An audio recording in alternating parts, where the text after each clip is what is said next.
কয়েক বছর ধরে কুড়িগ্রামের চিলমারির ভাসমান ডিপোতে ডিজেল না থাকায় 4 জেলার কৃষক সহ দ্বীপচরের কৃষক ও নৌচালকরা ভোগান্তিতে। সরকারি মূল্যের থেকে বেশি দামে কেনায় উৎপাদন খরচও বেড়ে যাচ্ছে। নিয়মিত তেল সরবরাহের জন্য প্রয়োজনীয় ব্যবস্থা নেয়ার আশ্বাস জেলা প্রশাসকের। কুড়িগ্রাম প্রতিনিধি হাসিবুর রহমান হাসিবের পাঠানো রিপোর্ট।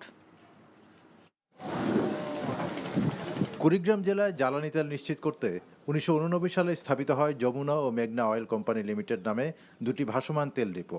সেখান থেকে কুড়িগ্রাম, গাইবান্ধা, জামালপুর ও লালমনিরহাট জেলার কয়েকটি উপজেলায় জ্বালানি তেল সরবরাহ হয়ে আসছে।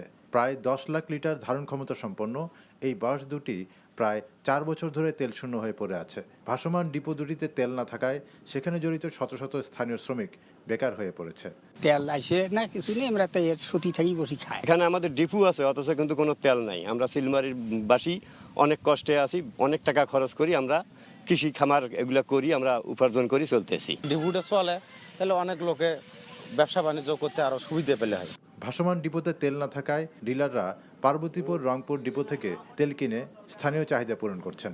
ফলে বাড়তি দামে তেল কেনায় কৃষকের উৎপাদন সহ অন্যান্য খাতে এর প্রভাব পড়ছে। এই তেলটা যদি গেল চিলমারিতে আসে তখন মনে করেন আমাদের বহু লোক আমাদের উপকৃত হবে। কয়েক লাখ লোক, মনে করেন 2 থেকে 2.5 লাখ লোক ভোক্তারা সুবিধা পাবে এবং লেবার বাঁচবে, শ্রমিক বাঁচবে। ভাসমান ডিপোতে তেল না থাকার বিষয়টি জানেন না জেলা প্রশাসক, তবে বিষয়টি গুরুত্ব সহকারে বিবেচনার আশ্বাস দেন তিনি।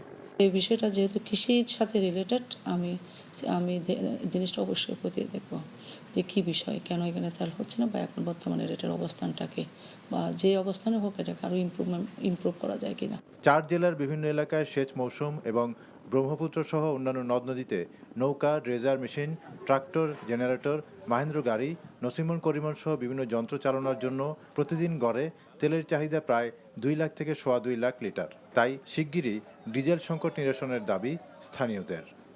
NTV news desk.